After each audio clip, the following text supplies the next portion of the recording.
Richard गर्नेल को AI videos की मदद से गुमराह किया गया। अमेरिका में पाकिस्तान के बारे में गलत फहमियां पैदा करने की कोशिश की गई, जिन्हें दूर करने की जरूरत है। अमेरिकी सरमायाकारी वफ्द के सरबराह जेंट्री बीच की सहाफियों से गुफ्तगू, कहा मैं यहाँ मुज़ाकरात के लिए नहीं कारोबार के लिए आया हूँ। सदर डोनाल्ड ट्रंप इक़्तिसादी सिफारतकारी पर यकीन रखते हैं। अमेरिका पाकिस्तान में अरबों डॉलर्स की सरमायाकारी करना चाहता है। मौजूदा पाकिस्तानी क़यादत अमेरिकी क़यादत के साथ मुकम्मल हम आहंग है।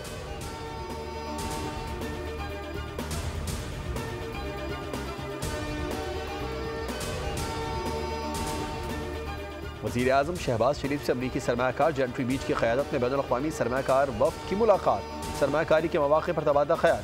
जेंट्री बीच ने पाकिस्तान की बेपनाह इक़्तिसादी सलाहियत की तारीफ़ की और सरमायाकार दोस्त पॉलिसियों को सराहा। मुलाकात में मुस्तक़बिल की तरक्की की रफ्तार पर भी एतमाद का इज़हार। वज़ीर आज़म ने पाकिस्तान में कारोबारी मौक़े में गहरी दिलचस्पी पर शुक्रिया अदा किया।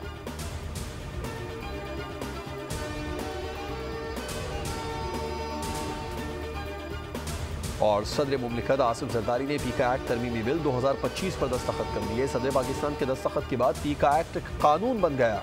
कौमी असम्बली और सेनेट ने यह बिल मंजूर किया था। इसके अलावा सदर मुमलिकत की डिजिटल नेशन पाकिस्तान बिल की भी मंजूरी, जबकि national commission on the status of women तरमीमी बिल की भी तौसीक कर दी गई। भारतीय रियासत उत्तर प्रदेश में महाकुंभ मेले में भगदड़ मचने से हलाकतों की तादाद 40 हो गई। दर्जनों अफराद जख्मी। हादसा 2 गैस सिलेंडर फटने से पेश आया। आग खैमों तक फैल गई, जिसके सबब भगदड़ मच गई।